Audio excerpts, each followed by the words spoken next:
Алматы облысы Қарасай ауданы Әйти ауылы, Бектібай Қосынов атындағы орта мектеп. Қазақ тілі мен әдебиет пәнінің мұғалімі Ахметова Жаннұр Дастановна. Білімдіде не пайда, білгенін көпке айтпаса, үйреткеннен не пайда, қайырымы қайтпаса дейді халық даналығы.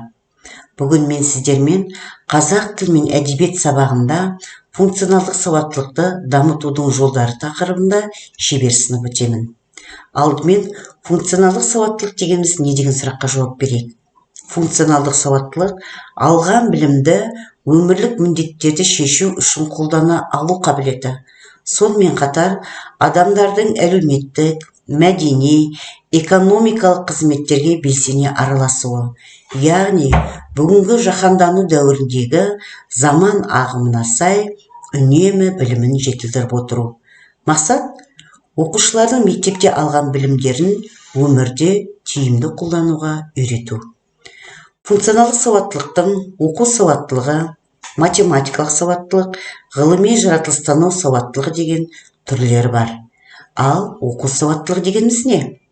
Оқу сауаттылығы оқушылардың мәтін мазмұнын түсіне білуі және оларға ой жүгірту, білу, мәтін мазмұнының өз мақсаттарына жету үшін пайдалана білу, қоғам өмірінде белсенділікті таныту мақсатында білімдері мен мүмкіндіктерін дамыту қабілеттері. Сонымен бірге оқу жылдамдығы мен мәтінді дәлме-дәл түсіну бағаланбайды. Мәтінге арналған рефлексия мен ұғым, өмірлік мақсаттарды жүзеге асыруға арналған оқығанын пайдалану бағаланады. Функционалдық сауаттылықты дамытуда қандай әдістерді қолданамын? Оқу сауаттылығын тез шешудің қандай жолдары бар? Біріншіден, мәтінді оқымастан бұрын мәтін сұрақтарын оқып шығу керек. Бір істі бастағанда, онда қандай мақсатпен жасап отырғанымызды түсінсек, біздің жұмысымыз тез жеңілдейді. Мәтін сұрақтарын оқу арқылы миға хабарлама жіберіп, мәтіннің не туралы екені жайында ой қалыптастырамыз. Яғни, мәтінді оқып жатқанда автоматты түрде адам миы оны шешуге бейімделеді. Мәтінді оқымай-ақ сенен не сұрап тұрғанын түсіне аласыз. Екіншіден, сұрақты өз ыңғайыңызға қарай шешпей, сізден не сұрап тұрғанына назар аудару керек. Мәтінде берілген болымсыз сұрақтарға да абай болу керек. Мысалы, айтылмаған, берілмеген деген болымсыз тапсырмалар кездеседі. Оқушылар осыған назар аудару керек. Сонымен асты сызылған сөздерге де мұқият болу керек. Себебі, асты сызылған сөз міндетті түрде сізге сұрақ болып келеді. Әріптестер, мен сіздердің алдарыңызға құмырсқа тақырыбында мәтін жібердім. Алдымен сұрақты оқимыз, сосын мәтінді оқу арқылы сұраққа жауап береміз. Рахмет, әріптестер. Өте керемет. Келесі, мәтінмен жұмыста оқушы нені бағалау керек? Бірінші, қарапайым қысқа мәтіндегі таныс ақпаратты таба білу керек. Тақырып пен идеяны таба білу керек.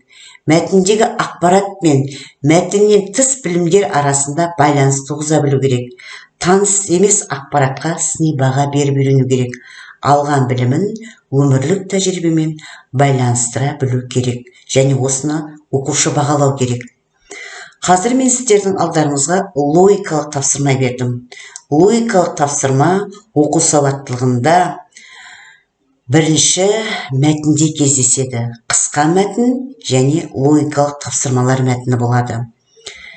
Ал әріптестер, шешіп көріңіздер. Енді мен берген кесте бойынша өз тапсырмаларыңыздың дұрыс емесін тексеріп көріңіздер. Енді мен сабақта қалай қолдандым деген сұраққа жауап берейін. 5-ші сыныпта отбасылық дәстүрлер мен мерекелер деген бөлім бар. Оқу мақсаты оқылым мен тыңдалым материалдар бойынша негізгі ақпаратты сақтай отырып мәтін құру, яғни тірек сызба арқылы. Ата, әже, әке, ана, аға, әпке, іні, қарындас, ең соңында отбасы деген сөз беріліп тұр. Осы сөздерді тиімді қолдану арқылы мәтін құрастырып, мәтіннің тақырыбын отбасы деп мәтін құрастырамыз. Рахмет.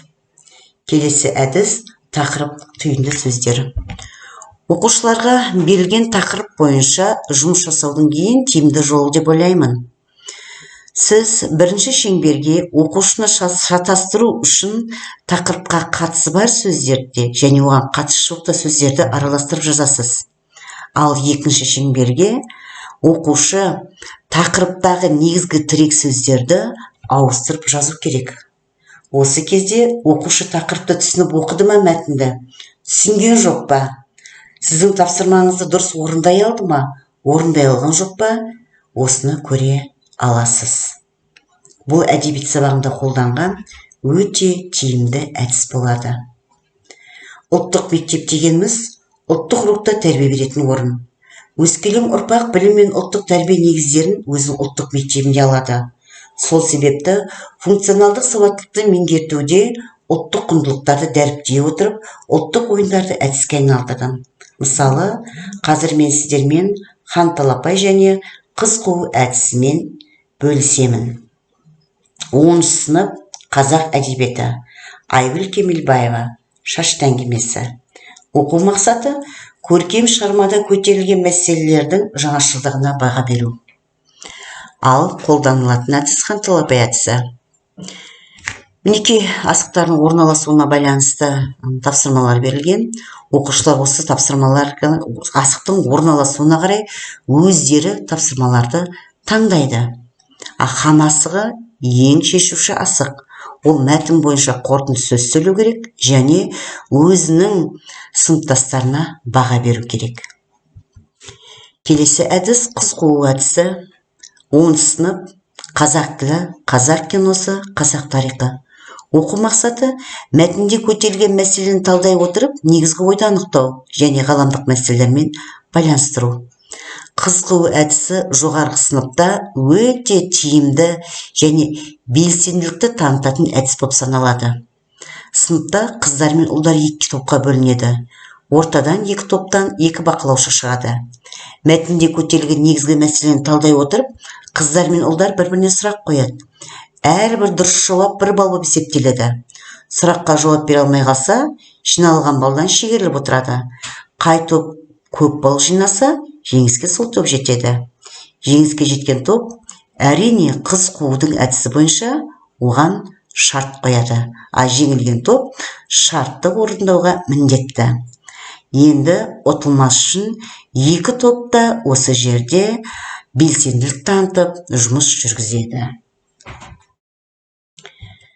Енді түйінді ой, сауатты оқу, бұл мақсатқа қол жеткізу, білім мен әлеуетті дамыту, қоғамға қатысу үшін жазбаша мәтінді түсіну, пайдалану, көрсету және жұмыс жасау деп айтқым келеді. Қандай нәтижеге қол жеткіздім? Терең ойлану, жеке рефлексиялық қабілеттерді дамыту, өз идеялары мен әрекеттерін талдайды, оларға баға береді. Ақпаратты өздігінен түсініп, оны ой таразылап, оның ішінен негізгісін алады. Ақпаратты жан-жақты талдауды біледі. Өздігінен жаңа түсінік пен білім құрастыруды үйренеді. Пікірталасқа қатысып, өз ойын пікірін дәлелдеуді үйренеді. Шешім қабылдайды және оның қиын мәселелерді шешу жолдарын да таба біледі. Және сонымен бірге тиімді қолданылған әдіс-тәсілдер белгілі бір нәтижеге қол жеткізеді. Осыға мен өзімнің көзім жетті. Еңбегінің ел кәдесіне жараған сезіну үлкен бақыт дейді. Назарларыңызға рахмет.